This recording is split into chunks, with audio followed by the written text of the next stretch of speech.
Hello, this is the Porgcorner with your hosts Mark and Steven. We talk comics, films, books, television, science, and aliens. We come from different nerddoms. Steven lives and breathes Star Wars, and I am a Superman and DC fanatic. With both franchises seeing controversy and division the past few years, we want to offer our perspectives on what has gone wrong and right in the worlds of DC and Star Wars. Now, let's get to episode 1, our Aquaman review.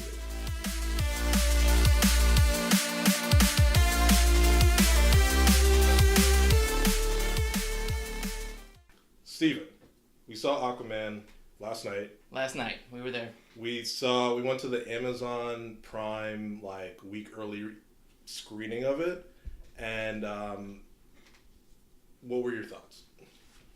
Just in general, I think it was an amazing movie. I think they did a great job. I have opinions about certain specific things, but again, we all do. That's usually how we like to operate, you know? Okay. Did you like some of the DCE films? DCEU?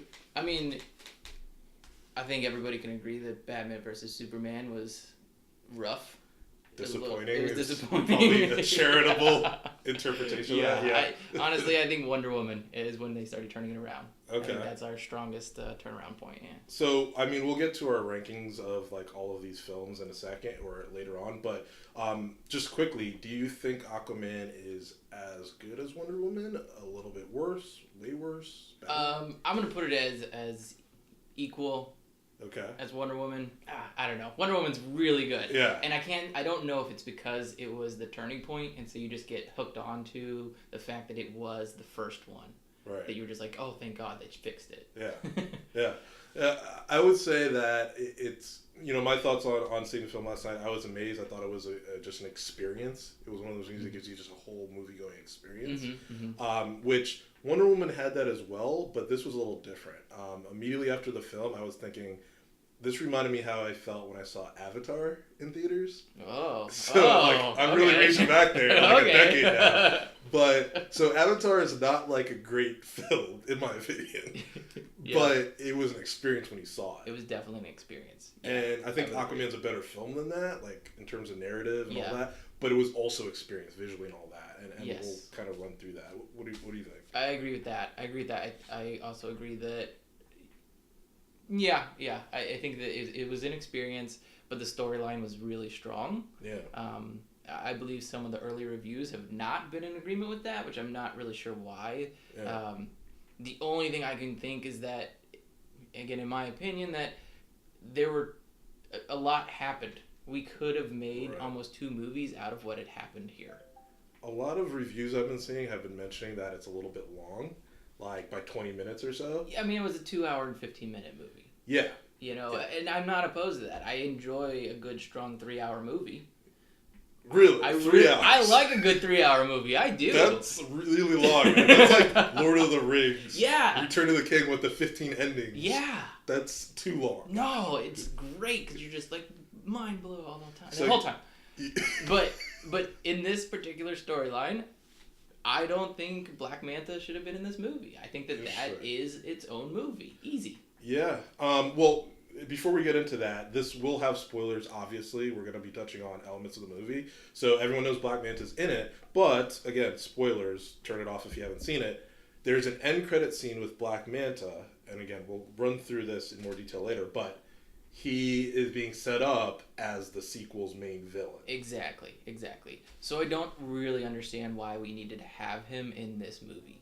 Okay. Why did we have to have a battle scene? Why did we have to have the montage? We'll get to that later. Right. But why was he there? I mean, there's so much other great things happening. The whole war underwater. Yeah. I mean, that could have been so much longer had we taken out Black Manta's whole storyline. That third act, and again, guys, we're going to be all over the place because we're just kind of spitting off the top of the head. We're not going through chronological order with the movie, but that ending battle, that third act, you're right, it felt a little bit rushed. It was a little rushed. He gets the trident. And then he's riding this Leviathan thing or whatever, or Kraken, whatever it was. I'm just going to go with Kraken because that's what I thought it was. And then whatever. Yeah. It was kind of a crazy thing. But that whole battle was it felt like 10 minutes or at max. in real time. Yeah, I think they really crammed it in. I think they were like, if we could do this in 5 minutes, we'd be real good, guys. No. Yeah, right. And like, I didn't see enough sharks. Like laser sharks. I didn't see enough. I need way more laser sharks. I need a way more laser sharks. Way more laser sharks. That was a good element. Yeah. All right, so let's touch on a couple things on the technical side, because we were just talking off air about kind of that you really pay attention to the technical aspect of things. So visually, in terms of this film, what did you think of the visuals of it? I thought it was really beautiful. I thought the colors were very vibrant. They were trying to give us kind of an Avatar feel. I even said it in the theater. I was like, I felt like we were watching Tron again. Yeah. Like, it was bright. They had the fun voice effects. It was really, really well done. I have strong opinions about overusing CGI, but I knew going into this that's what the only option was. Right. Because they're underwater, and that's how you're going to film. They're not going to talk, like, it literally Laser is impossible. sharks. Laser sharks, absolutely, right? But he's wearing a cotton t-shirt underwater, and it's not wet. Wait, what? Yeah, okay, Wait. right, you don't even know. No. So, I do not exactly, remember you weren't that. even paying attention No, to that I was fact. not. Okay, he's down I there. don't pay attention to the fabric of what people are wearing in films. That's what I'm saying. I look at the technical things. Okay. Like, I look at costumes. I look at CGI. I listen to the audio. I pay attention to those facts. And he is wearing a cotton V-neck button-down that's open because he's ripped. He's huge. And when he's in the water, looking at the trident, talking to the Kraken, they do a close-up of his face, and he's like, I'm not worthy. I'm a hero. Oh. And all I can see is just cotton just like flowing in the wind. It's not in the water at all. Because if you've ever worn a t-shirt in the water, you know how it sucks to you like a wet sticks to you. Yeah. No, it's got a little wrinkle in the shoulder. I was like, what the heck? What? So that really stood out to you. It got me. So did that ruin the film? No, I just went with it because I'd seen it the whole time. Yeah, okay. It had been doing it the whole time. So you get distracted by this thing, I do. basically. I do. A little bit. I'm the guy who sees the camera in the reflection of the truck that drives by. Yeah. I think there was a scene like that earlier, actually, in that film where you could see a reflection of something that wasn't supposed to be there. I think it was one of like the first act scenes when they're in his house in the lighthouse with his mom. But when you brought it up, I just remember that. Yeah. Okay, so quickly, my thoughts on the visual aspect. I thought again it was stunning. One criticism of the DCEU has always been the tone of the films, and tone comes from not only narrative but also visuals. Every film in the DCEU has been dark in terms of the color palette, correct, the color grading of the film, yeah. And this was the first one, including Wonder Woman, where it was bright and colorful. And the question I always ask myself when I see movies like this: do I want to live in that world, or do I want to inhabit or visit that world? And I do with Aquaman. That's interesting. And I couldn't say that with Batman versus Superman. Sure. So are you talking like specific? Like, sorry, I'm going real specific. Are you talking about actually wanting to go to Atlantis? Or are you just talking about like the Earth that is that DC universe right then? Both. Okay. Because Atlantis was beautiful itself. Sure. That's what I thought. I was like, well, yeah, I want to go to Atlantis. The only problem with visiting Atlantis is I can't swim, so that would not be. We're gonna work on that. We're gonna get Mark a paddleboard. We're gonna put him in the water. And I took him kayaking. I made the man get in a kayak. It was great. That is true. I did kayak for the first time, and I did not drown. Okay, so let's go to our next portion of this film, really, which is characters. Obviously, that's a big portion of this. Yeah. Do you have a favorite character or a standout character in the film? I mean, honestly, Aquaman. Okay, well, how easy is that, right? Yeah. Cop out. Right. Like, you can't change it now.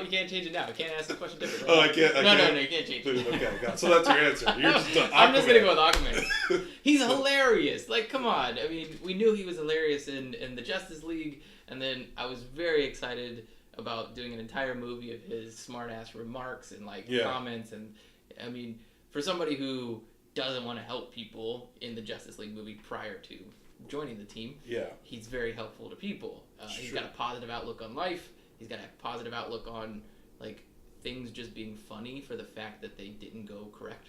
Yeah, like it didn't go the way it was planned, and he's like, ha ha, right? You know, and you're like, oh, okay, I get that. Yeah, he I think someone else said it, it's like he is Aquaman now. You know, like the old Super Friends show with the memes of Aquaman and stuff, like, okay, that's still Aquaman, but like Jason Momoa just inhabits this version perfectly. Sure. And he played this to a T. And it's like, he's not the best actor in the world, but he really was this role. Yeah, I mean, yeah. Sometimes roles are made for certain people, so he fits the character perfect. I mean, do you have a second favorite? Oh, come on! See, I got it in there. Honestly. Well, okay, so I'll start then with my favorite, you go, which is Aquaman is certainly up there, but I actually think Mera was my favorite. Really? And partly it's because of Amber Heard. I thought, again, generally speaking, the roles I've seen her in, I haven't been a huge fan of her acting, but she, I think, again, really inhabited Mera as a role. Okay. And she really brought it, I felt.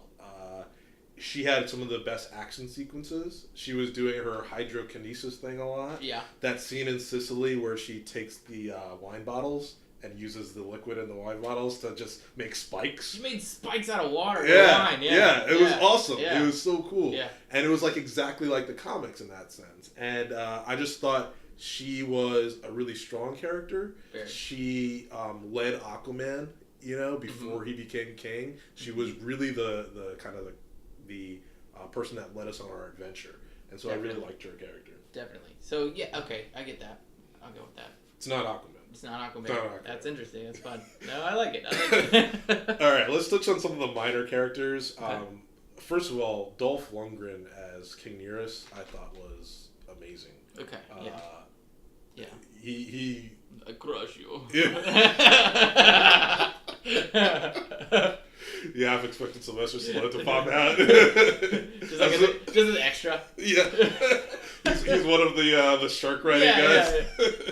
Yeah. No, he was really good, I thought. He was, honestly, because like I think we talked about it a little bit off air, is I didn't even think about him as being Vlad. I didn't even pick up on it until after the movie. I was like, oh, and I'm really good at that. I always know where everybody's from, what movies they've been in before I see the movie, while seeing the movie. And I wasn't even paying attention to that because he was so good in the role he was playing. Yeah, you really bought him as a sure. And what was really interesting with his character is, so remember there's a meeting of the kings. There is King Orm. Mm-hmm. It brings Nereus to this underwater place where all the ancient kings used to meet, right? Right. And a submarine attacks them out of the blue. Yeah. And it was so freaking convenient, right? Yeah, exactly. Like, they were talking about how the surface dwellers are evil and blah, blah, blah, we gotta go to war with them. And then suddenly a submarine attacks them out of the blue. Right. It didn't make any sense. Right. But, like, it was obviously a ploy by Orm. Yeah. And then later on in the film, when Mera confronts her father, which is King Nereus, Dolph Lundgren's character, she says, you really thought that sub was like, wasn't that super convenient? She says that to him. You're right. And he was like... He gave her that look. He gave her the look that said, I know it was fake. Right.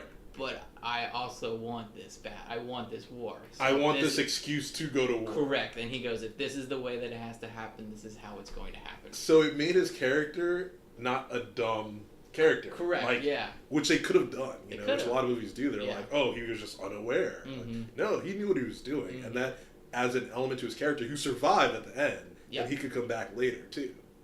Like, as some other characters. I've never read the Aquaman comics. Yeah, I'm not as familiar with Aquaman comics, except for some of the New 52, so I'm not as familiar with his character. But I feel like that could be an interesting movie element. Yeah, certainly. Yeah. Another big character, and we'll get to your montage. Give me. We'll get to the montage. Hey, we'll get there. Another one was, and this is a quick one, is Volko. This is Willem Dafoe's character who trains Aquaman. Yeah. What did you think of? I liked his character. I was surprised. I didn't look up who was in this movie prior to going in, so I was surprised to see him in this. Yeah. After playing the Green Lantern, I wasn't sure if he was going to come back to superhero movies. Not Green Lantern. I'm sorry, the Green Goblin. He's the Green Goblin. He's a bad guy. I thought you were making a joke there. I was like, wait, where is this going? No. The Goblin. The Green Goblin. Green Goblin. Yeah. Because he does play like a really good villain. Yeah. He's done that in a couple movies. Because he just has that kind of attitude about him and that smile that just says, I'm mischievous. Right. But for him to be kind of a mentor character was an interesting role twist. Yeah. For him. Yeah, and he ended up being good straight through. All the way through. Yeah, there was no underlying no twist to it. He just was, trying to do what he was supposed to do, which was help the throne. Right. Yeah. He was loyal to the throne, right. and that meant not loyal.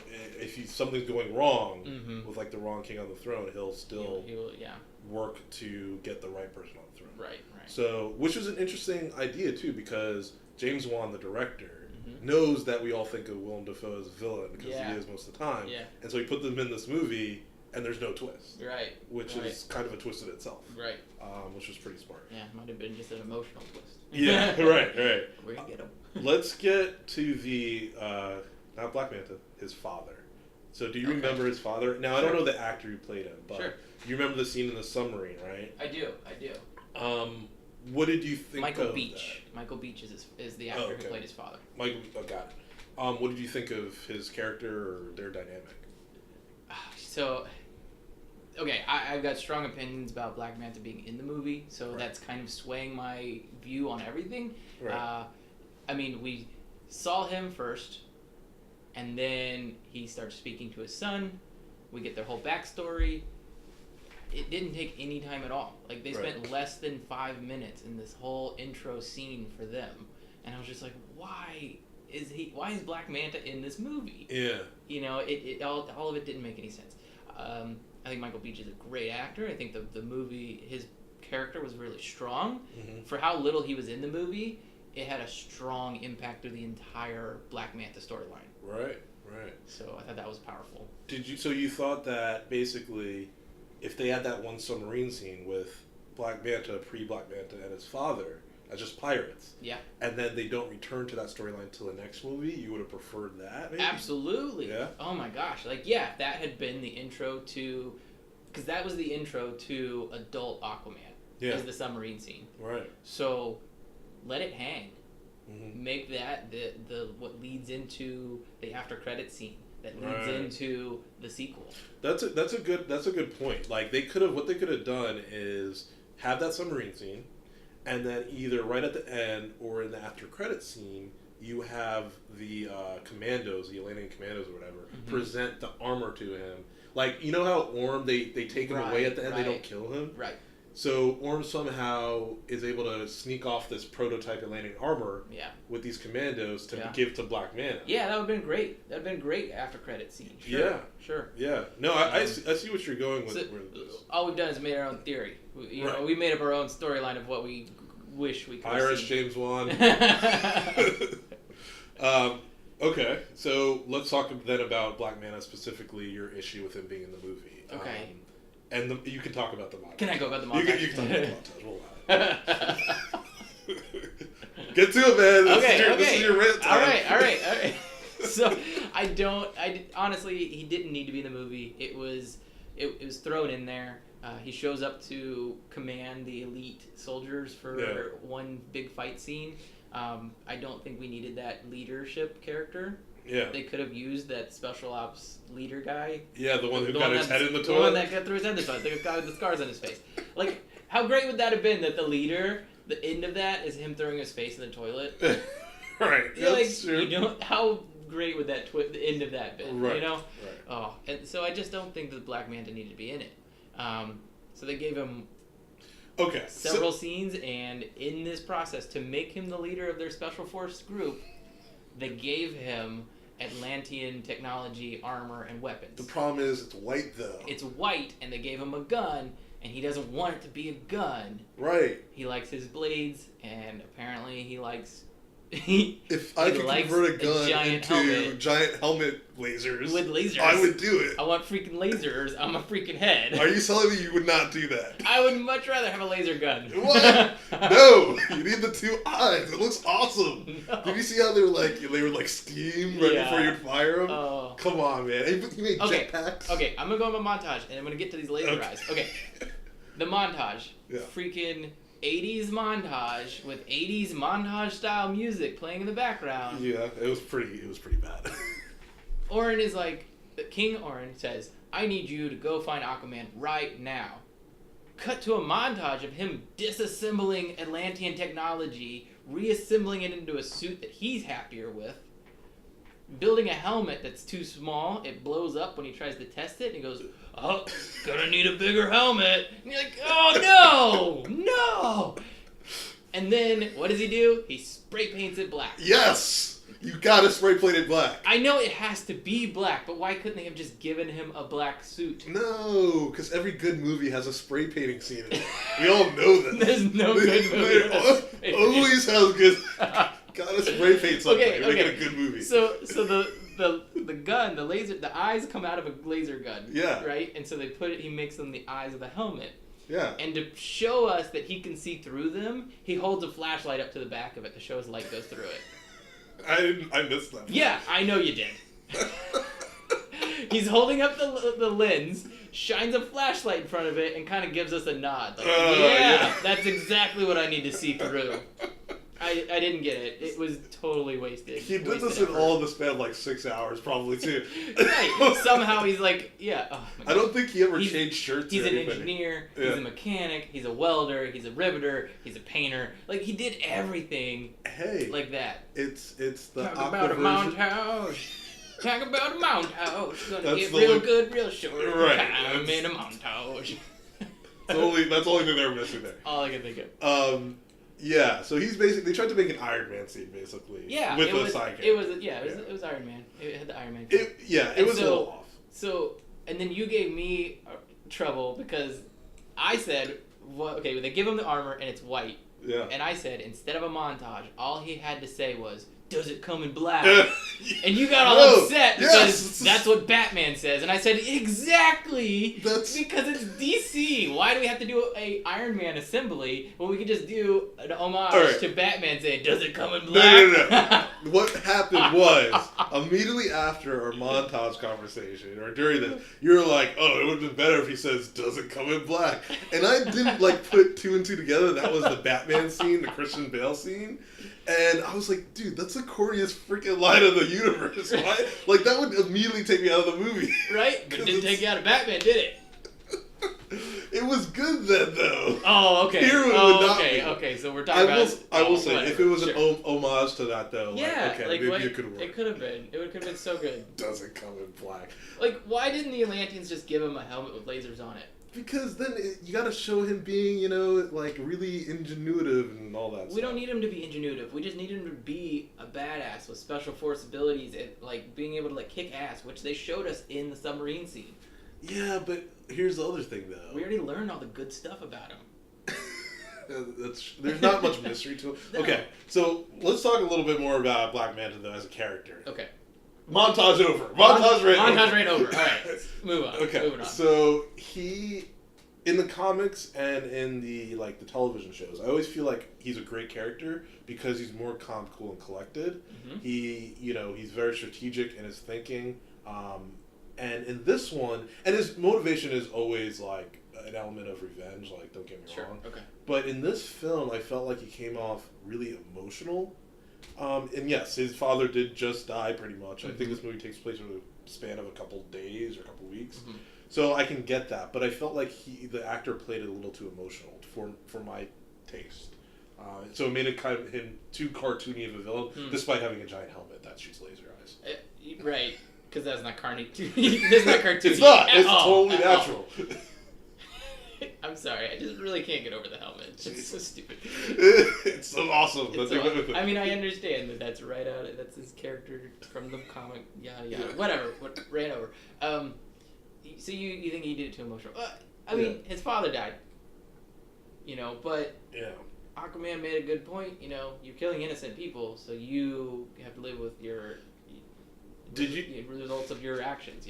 So that's another interesting point. Do you agree with Aquaman's decision there? See, I think to let him die, basically. I think it says a lot about the character. I think it was written that way. Yeah. So that we all went, oh, really? He's going to make that decision. But from Justice League, we know him to be he's still learning and becoming part of this helping society type character. Yeah. Prior to that, he was only helping his small fisherman village. Right. That was it. He would help fishermen that were lost at sea or whatever. Right. So now he's trying to help the world. Now he's trying to help the innocent.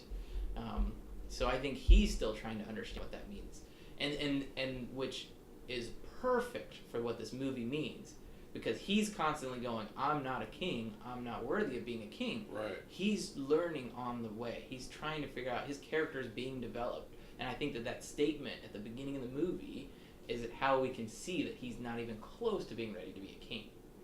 Yeah, and there is an element of this too, I thought, and I agree with that. I think that it fits the character that they're making here. I felt like it might come off as really controversial, given that DC has been. Like, remember Man of Steel, he snaps Zod's neck, and that's a big, huge controversy, still controversial decision. And I felt like this decision is kind of similar. Also, Batman Begins, he has that line at the end when he's fighting Ra's al Ghul, and he says, like, I'm not going to kill you, but I don't have to save you. And, you know, he flies out of the train that's crashing. And I felt like, at the time, that was controversial too.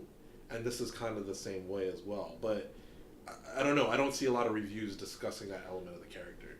You know, and I don't know if it's because it was at the beginning of the movie and people forget over it and they've already moved on, because there's a lot that happens in this movie. Yeah. That's a possibility. The other thing is, you know, after they made Logan. Okay, so when Logan came out and they were like, Deadpool was rated R, right?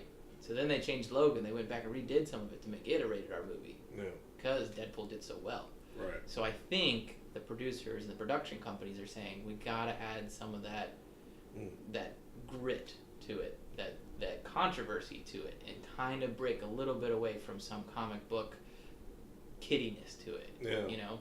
Add curse words, add some people's arms literally being cut off, things like that, you know. This movie, for a PG-13 movie, was actually, I mean, it wasn't uber violent or anything, but there was some like I guess there's no blood obviously, but like violent actions that you may not expect in a PG-13 movie. Right.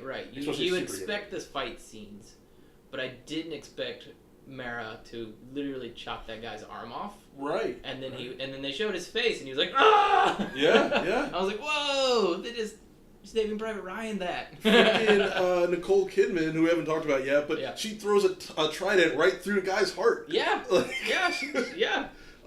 was badass. Yeah, it was. That whole scene was pretty badass. That was how you start a movie. Yeah, that's true. That's a good opening, you know? I was like, oh, we're going to have these type of fight scenes. I'm in. Let's watch.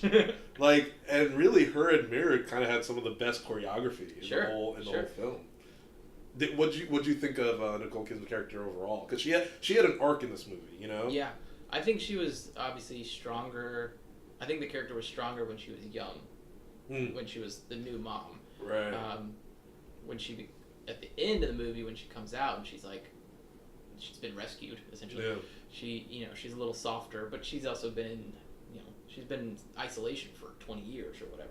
Right. So that's probably not great for her mental health. You know? So maybe she played the character just right. I'm not really sure. Although it was pretty nice where she was, the center of the earth thing. Yeah. The Jules Verne, like, like place. It was pretty nice. There were dinosaurs. It was awesome. There were crystals and dinosaurs. Crystals and dinosaurs.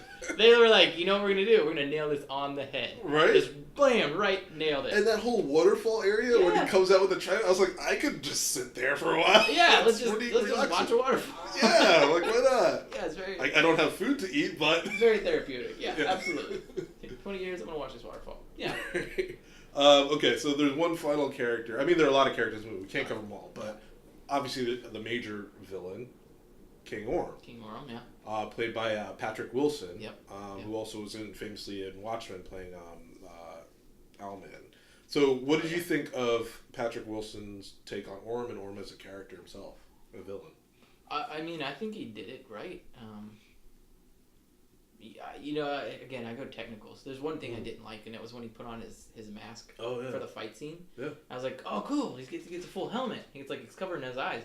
And then of course, it's a metal helmet, but he gets angry, and so the eyebrows bend, and his eyes get all squinty. And I'm like, you can't bend metal with your eyebrows. It's Atlantean armor, yo. It can do whatever it wants. Right. So every other soldier just has a helmet that covers their entire face, and he gets one that has only royalty. Moving. Only royalty. The Highborns, right? Yeah. The Highborns. Yeah. There are only like 3 suits. Right. For Mara, King Orm, and Aquaman. We get the 3 badass suits. Right, you're right. You're absolutely right. But no, I think he did great. He did great as the character. I think at times you kind of wanted to agree with him. You know, the surface world is polluting the ocean. The surface world has filled the ocean full of military equipment and trash, and they're destroying, they're killing animals, and you're just like, he's not wrong. Yeah. But his approach is wrong. He wants to basically dominate the world. Yeah, I mean, he played it. He has a sympathetic point, and actually, that's another element. I'm glad you brought that up. This movie is subtly environmentalist. Sure. Like, I got it the whole time. I was like, I'm gonna go home and stop. I'm gonna stop doing that. You're gonna stop dumping oil in those? I'm gonna stop dumping oil. All those barrels. And you just, I saw Steven on the weekend. He just like throws barrels over the docks. When we were kayaking, he was just throwing oil barrels. The kayaks are definitely holding barrels. Just for no reason. Right.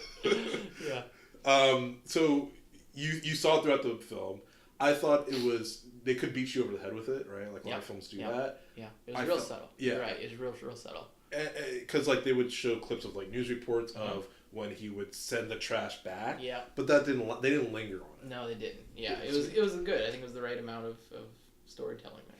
So James Wan, I mean, hats off to you for kind of doing that element in a way that won't turn people off. Right. Let's talk about. There was the first act, second act, third act. So normal 3-act process. Personally, I felt like the second act was the strongest, and you had mentioned we should talk about Sicily a little bit more. Oh. Yeah, the Sicily was in the second act. Yeah. I felt that was the best element of the film, that whole act, and then the third was a little too short. I thought the first was actually the weakest. What did you think? Oh wow, I haven't really broken it down that way. Yeah. I don't know. I really liked the first act because it's a little bit of an origin story. It's a welcome back to Aquaman, since we've only seen him as a team member of Justice League. Right. He didn't have anything standalone prior. He didn't even have like cameos anywhere else. He just was in Justice League. Right. So for me, I liked the first act, and I really liked the second act. Him, retrieving the trident. You just want it to be a longer. Yeah. I think if Black Manta wasn't in this, we would have had more time to disperse between the scenes that needed more time. Right. Like the battle scene at the end. I mean. I don't know if you knew this, but I had forgotten this until I was doing research after the fact. Julie Andrews played the Leviathan thing that talks to him before he picks up the trident. Yeah. That's freaking Julie Andrews as awesome. a voice. Isn't that amazing? That's awesome, yeah. Because in the theater, I was like, wow, they really did this creature thing really well. So it makes sense that like a great actress was in that. Yeah. So she had that secret role. Yeah, no, that's really cool. I didn't know that either. Yeah, and I almost wanted to spend more time with her character because they had a cool dynamic. They did.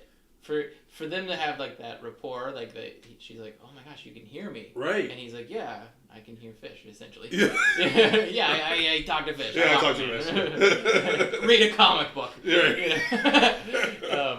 But yeah, and then to suddenly be like his, white horse to show up for the battle scene. Right.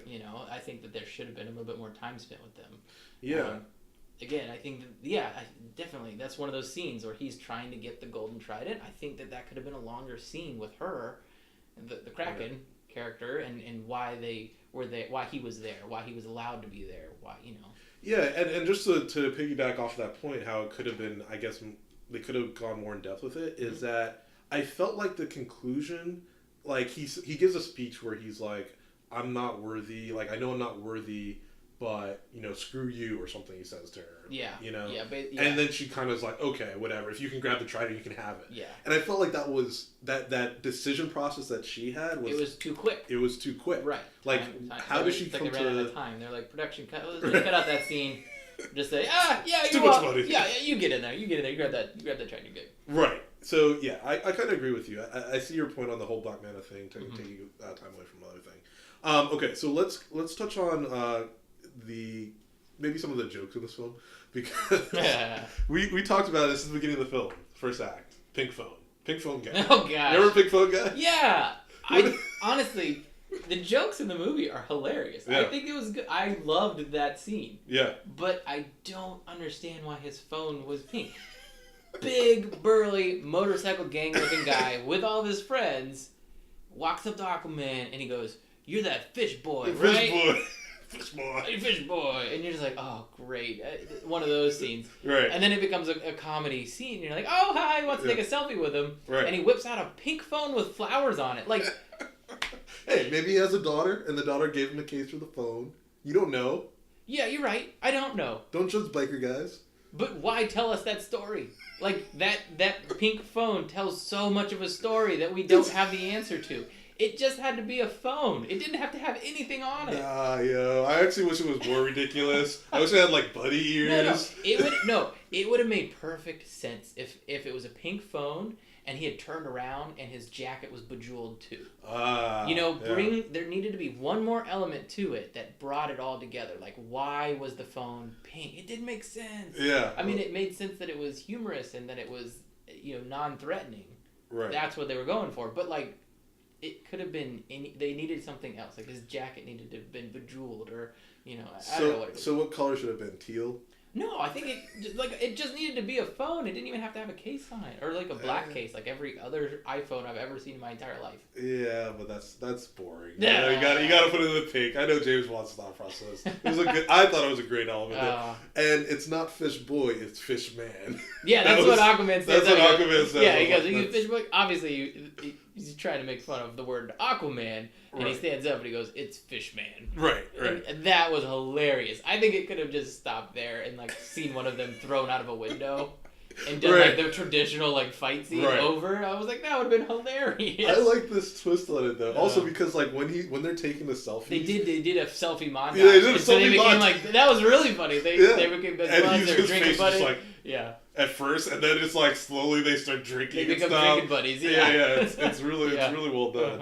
Uh-huh. And actually, that whole element too is taken from the New 52 run of Aquaman when they were trying to make him more badass because everyone makes fun of Aquaman. Yeah. Fish boy, talk to fish, blah blah blah blah. So they needed to include that element to show that hey, he's actually a pretty badass dude, while also making fun of themselves. So that worked. All right, let's talk about the most important character in this film.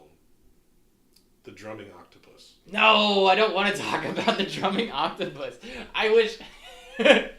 Yes, you do. Want to talk about you have many things to say about the drumming octopus. No, you do. You have the strongest opinion about it. I do. It was so stupid. It did not need to be in the movie. It totally did. They needed more drumming octopus. No. Thousands and thousands of Atlanteans are in this arena. Yeah. Humanoids. Yeah.